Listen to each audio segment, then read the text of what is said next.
시몬이라는 바리새인이 예수님을 자기 집에 모셔서 식사를 대접합니다.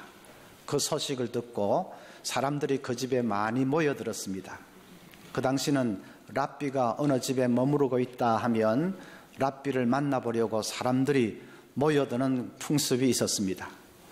주인에게 청함을 받은 일은 없는 그런 불청객이지만은 그래도 랍비의 입에서 흘러나오는 지혜의 말씀을 듣고 싶어서 사람들이 모여드는 것입니다.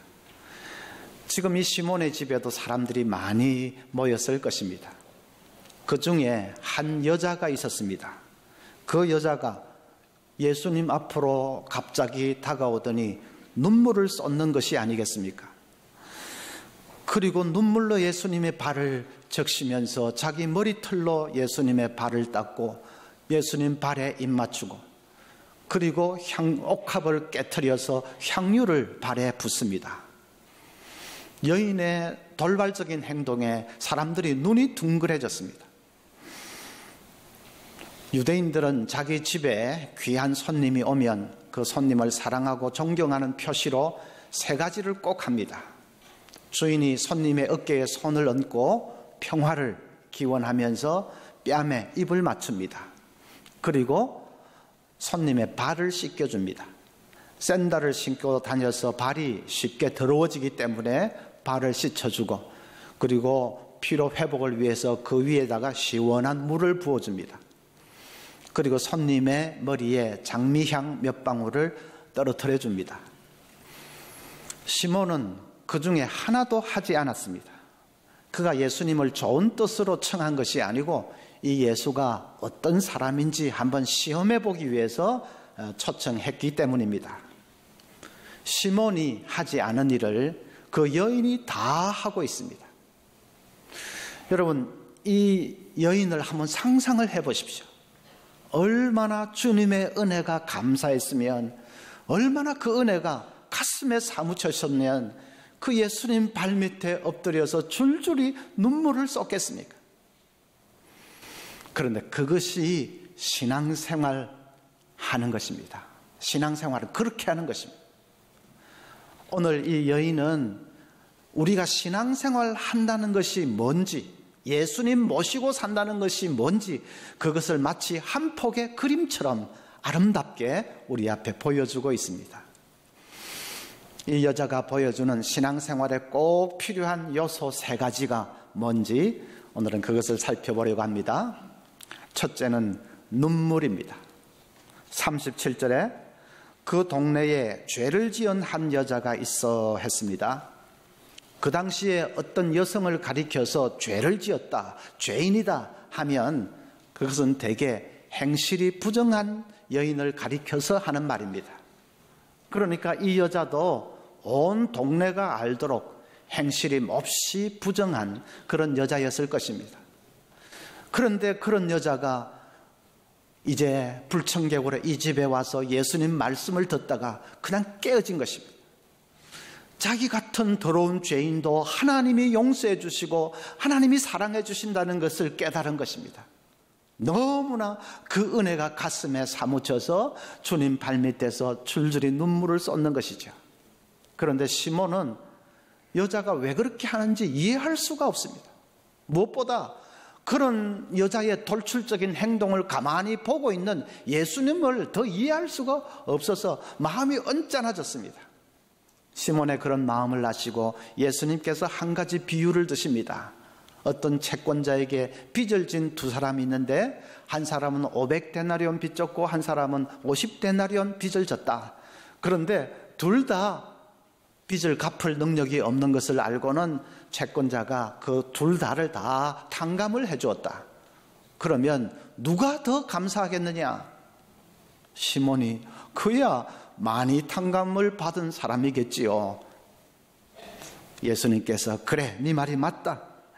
이 여자도 자기의 많은 죄가 용서받은 것을 알고 이렇게 감격의 눈물을 쏟는 것이다 하십니다. 그 말은 구원의 은혜를 체험해 본 일이 없는 사람은 이 눈물을 모른다 하는 말씀이죠. 다른 말로 하면 구원의 은혜를 체험한 사람은 누구든지 이런 감격의 눈물을 쏟는 것이다 하는 말입니다.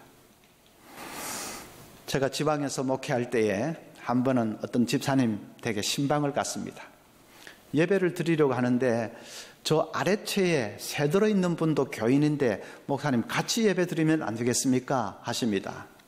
어느 교회 다니냐고 했더니 아무개 교회라고 합니다. 제가 아는 교회입니다. 그 교회는 교인들 훈련도 잘 안 시키고 너무 기복신앙에 치우쳐 있고 좀 수준이 낮은 교회입니다. 그런데 예배 한번 드리는 거야 어떻겠냐 싶어서 같이 그렇게 드리자고 했습니다. 예배를 드리는데 제가 십자가에 대해서 설교를 했습니다. 그 새들어 산다는 분이 훌쩍훌쩍 눈물을 흘립니다. 무슨 별 말도 하지도 않았어요. 그냥 예수님의 십자가의 고난에 대해서 몇 마디 설교를 하는데 뜨겁게 눈물을 썼습니다. 그런데 우리 교회 집사님은 눈만 말똥말똥합니다. 두 사람이 너무나 대조적입니다. 제가 갑자기 마음이 혼란스러워졌습니다. 누가 더 좋은 신자냐? 우리 집사님이야 성경 공부도 많이 했지요. 교리도 빠삭하게 알고 있지요. 그런데 교리 그 빠삭하게 알면 뭐하냐? 가슴이 냉랭한데. 비록 교리는 짧아도 가슴이 뜨거운 사람, 눈물이 있는 사람, 그 사람이 진짜 신자 아니냐? 잠시라도 그 교회를 깔봤던 제가 부끄러워졌습니다. 여러분, 가슴이 뜨거워야 됩니다. 정말 우리가 구원의 은혜를 입은 사람이라면 감격의 눈물이 있어야 됩니다. 여러분, 아침에 기도할 때에 문제거리부터 떠올리지 마십시오. 이런 걱정, 저런 걱정거리부터 떠올리지 마십시오. 기도 제목 아랜다고 하면서 그런 것부터 떠올리지 마십시오. 먼저 십자가의 사랑을 묵상하십시오. 십자가도 좋지만은 그래도 지금 기도를 하려고 하면 현실을 똑바로 보고 기도해야 되는 것 아닙니까? 그러십니까?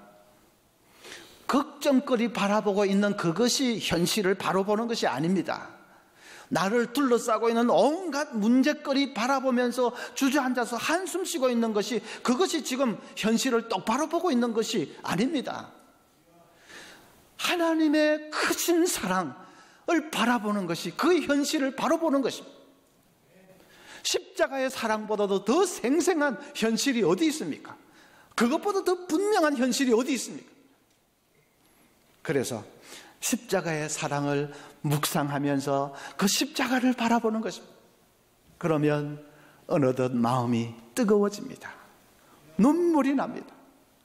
그래, 내가 아무리 상황이 어려워도 하나님은 이 모든 것 다 합력해서 선을 이루실 거야. 그것이 믿어지기 시작합니다. 그래, 비록 내가 고난 가운데 있지만 그래도 사망이나 생명이나 현재일이나 장래일이나 어떤 것도 하나님의 사랑에서 나를 끊을 수는 없어. 그것이 믿어지기 시작합니다. 그래서 그 모든 염려 근심의 짐을 다 떨쳐버리고 일어서는 것이지요. 그것이 신앙생활 한다는 것입니다. 둘째는 성화입니다. 48절 보면 이에 여자에게 이르시되 내 죄사함을 받았느니라 하시니 예수님이 죄사함을 선포하십니다. 그 여자는 이미 하나님이 용서해 주시는 것을 알고 감격의 눈물까지 쏟았습니다. 그런데 예수님이 너 죄사함을 받았다 다시 한번 선포하시는 것은 왜 그렇게 하실까요? 이제 다시는 가서 죄 짓는 삶을 살지 말라는 뜻입니다. 너는 이미 이제 깨끗해졌으니까 다시는 죄 짓지 말라는 말입니다. 감격의 눈물 그 잊지 말고 그 눈물의 힘으로 죄를 이겨라. 성화의 삶을 살아라 하는 말입니다. 여러분, 우리가 죄를 이기는 것은 내 의지의 힘으로가 아닙니다. 결심으로가 아닙니다. 죄 짓지 않겠다고 결심하고 결심했지만은 다시 넘어질 때가 얼마나 많았습니까? 그런 것으로 이기는 것이 아닙니다. 십자가 능력으로 이기는 것입니다. 십자가 바라보면서 그 구원의 은혜에 그냥 감격해서 줄줄이 눈물을 흘리던 사람이 그 다음에 벌떡 일어나서 다시 죄 짓는 것, 그거 상상할 수 있습니까? 십자가 바라보면서 주님, 내 죄 때문에 저 고난을 당하셨습니까? 가슴을 치며 눈물을 쏟던 사람이 그 다음 벌떡 일어나서는 다시는 죄의 구렁텅이로 들어가는 거, 그걸 상상할 수 있습니까? 그럴 수가 없습니다. 그래서 가슴에 십자가가 살아있는 사람은 죄를 이깁니다. 그것을 갈라디아서 2장 20절은 이렇게 표현을 했습니다. 내가 그리스도와 함께 십자가에 못 박혔나니 그런즉 이제는 내가 사는 것이 아니요 오직 내 안에 그리스도께서 사시는 것이라. 누가 십자가에 못 박혔다고요? 모르는 척 하지 말고 누가? 내가 안 했습니까? 예수 그리스도만 십자가에 못 박히신 것이 아닙니다. 나도 주님과 함께 십자가에 못 박혔습니다. 죄짓기 좋아하던 나의 옛사람은 십자가에 못 박혔습니다. 죄짓는데 빠르던 내 손도, 죄짓는데 잘 다니던 내 발도 십자가에 이미 못 박혔습니다. 이제 나는 더 이상 죄가 지배하는 사람이 아니라 그리스도께서 지배하시는 사람이 되었습니다. 그래서 얼마든지 죄를 이길 수 있습니다. 그것을 조금 어려운 신학 용어로 결정적인 성화라고 합니다. 결정적 성화. 십자가 위에서 칭의만 이루어진 것이 아닙니다. 우리를 어렵다고 하시는 칭의만 이루어진 것이 아닙니다. 십자가 위에서 결정적인 성화도 이루어졌습니다. 내 옛사람이 십자가에 못 박혀버렸기 때문에 죄는 더 이상 나에게 아무 지분이 없고, 그래서 우리는 얼마든지 죄를 이길 수 있는 결정적인 능력을 얻게 된 것입니다.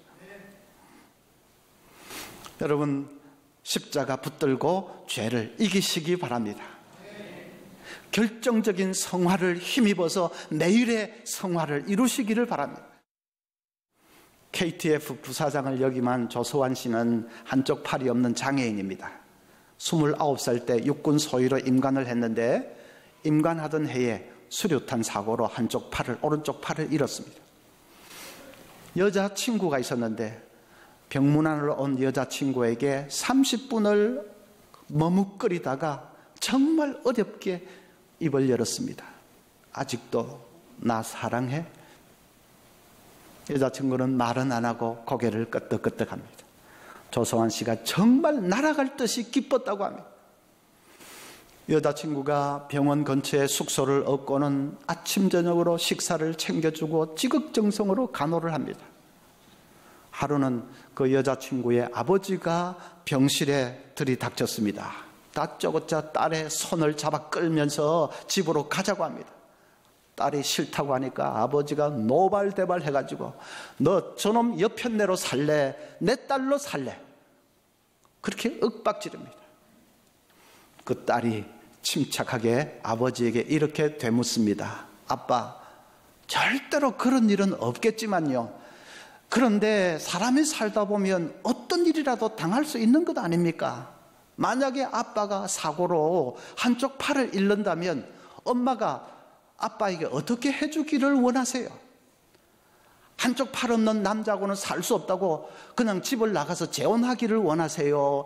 아니면 나는 당신 팔을 사랑한 것이 아니라 당신 전부를 사랑했다고 하면서 아빠 곁에 있어주기를 원하세요? 아빠가 막 화는 나는데도 할 말은 별로 없고 씩씩대다가 그냥 가버렸습니다. 그 아가씨가 참, 그 주연은 또 아가씨가 진짜 대단하죠. 조마조마하게 그 광경을 바라보던 조사한 씨 마음에 말할 수 없는 감동이 밀려왔습니다. 그 순간에 굳게 결심했다고 합니다. 평생에 이 여자 하나만은 행복하게 해주리라 굳게 결심을 했습니다. 그리고 이제 영문학과 가기로 마음을 먹고 병원에서 편입시험 준비를 시작했습니다. 그런데 영어 문장을 3번만 읽으면 그대로 외워졌다고 합니다. 내가 이 여자만을 행복하게 해주겠다, 그런 일편단심으로 공부를 하니까 엄청나게 집중력이 생겨서 영어 문장을 3번만 읽으면 그대로 머리에 외워졌습니다.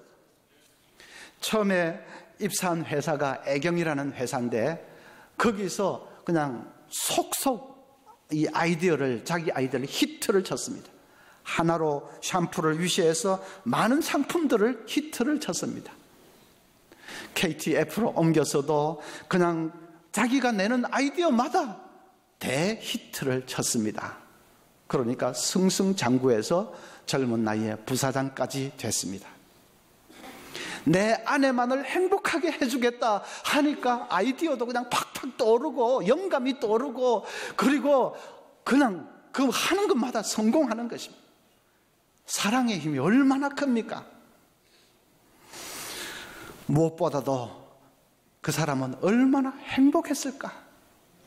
사랑하는 사람이 있다는 것, 그 사람을 위해서 내 모든 것을 쏟아부을 수 있다는 것, 그 얼마나 행복했을까? 지금 이 여자도 마찬가지죠.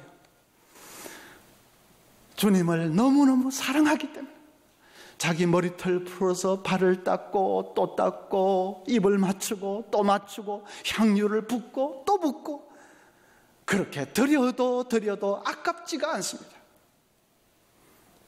그 여자는 얼마나 행복했을까? 그렇게 바칠 수 있다는 것이 얼마나 행복했을까? 어떤 목사님이 시골길을 걷다가 우연히 곁에 밭에서 쟁기를 메고 밭을 가는 한 농부를 보았습니다. 소가 메는 쟁기를 자기가 대신 메고는 힘들게 밭을 가는데 얼굴을 봤더니 싱글벙글 웃음꽃이 만발합니다. 너무 행복해서 어쩔 줄 몰라 하는 것 같습니다. 이상해서 아저씨, 그 힘들게 밭을 메면서 뭐가 그렇게 기분이 좋습니까? 물었습니다.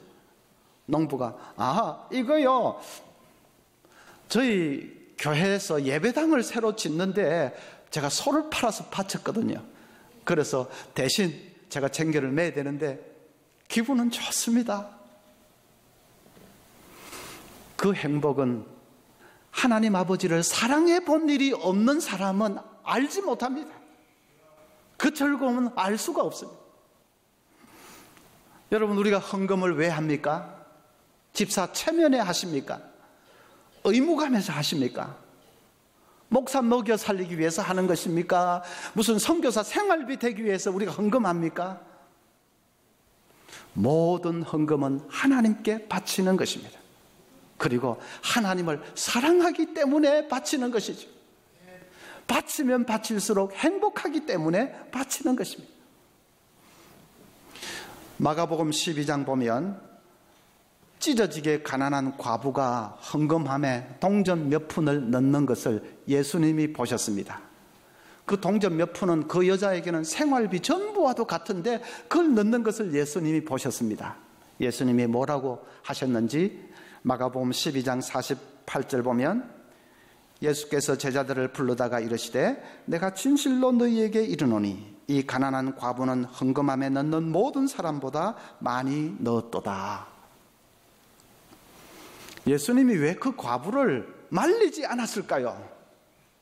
아이고, 너같이 가난한 사람은 안 해도 된다. 연보는 뭐 부자들이나 하면 되지. 너는 안 해도 돼. 예수님이, 가난한 사람 불쌍히 여기는 예수님이 왜 그 과부를 말리지 않았을까요? 그것이 사랑이기 때문입니다. 하늘 아버지를 그렇게 지극히 사랑하는 그 사랑을 하지 말라고 말리면 됩니까? 그렇게 바치는 것이 자기에는 더할 나위 없는 행복인데 그 행복을 하지 말라고 가로막으면 됩니까?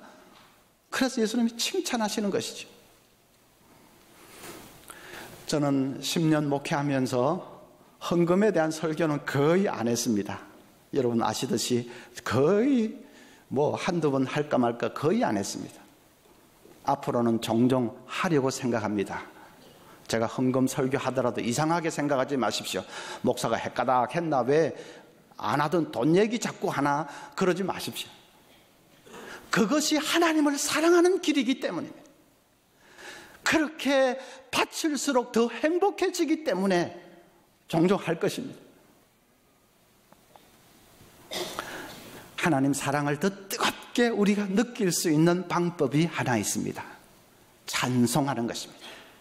여러분, 사람 사이의 사랑도 표현할 때에 그 사랑이 더 뜨거워지지 않습니까? 아무리 사랑하는 사이라도 아무 표현이 없으면 그 사랑은 점점 시들해질 것입니다. 표현을 해야 됩니다. 당신만을 죽도록 사랑합니다. 내 생명 다하도록 당신을 사랑합니다. 표현할 때 사랑이 후끈 달아오릅니다. 사랑이 살아 꿈틀거리기 시작합니다. 하나님과 우리 사이도 마찬가지입니다. 표현을 해야 됩니다.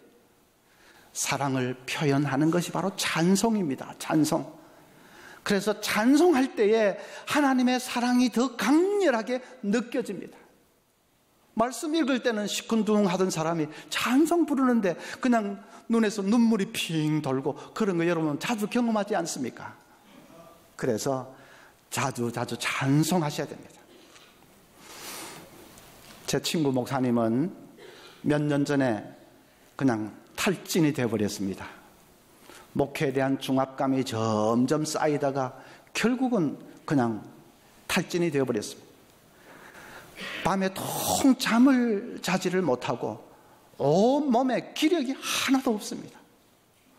설교도 잘하시고 인품도 훌륭하시고, 그래서 성공적인 목회를 하시던 분인데 건강이 따라주지를 않으니까 어떻게 해볼 도리가 없습니다. 결국 교회를 사임했습니다.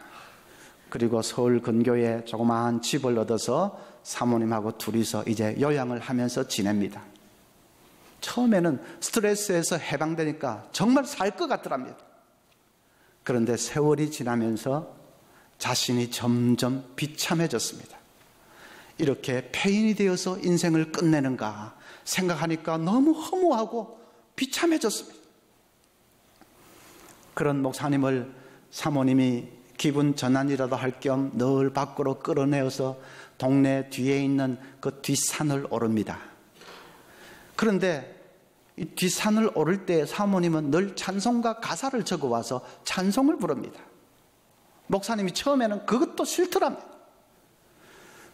자기가 막 이렇게 다운이 돼 있으니까 찬송도 싫은데, 근데 목사가 찬송 부르지 말라고 할 수는 없고 할 수 없이 그냥 듣습니다. 점점 시간이 지나면서 사모님이 흥얼거리는 그 찬송이 가슴에 와 닿기를 시작했습니다. 어느 날은 나의 갈 길 다가도록 예수 인도하시니, 그 찬송을 부르는데 내 주 안에 있는 긍휼 어찌 의심하리요.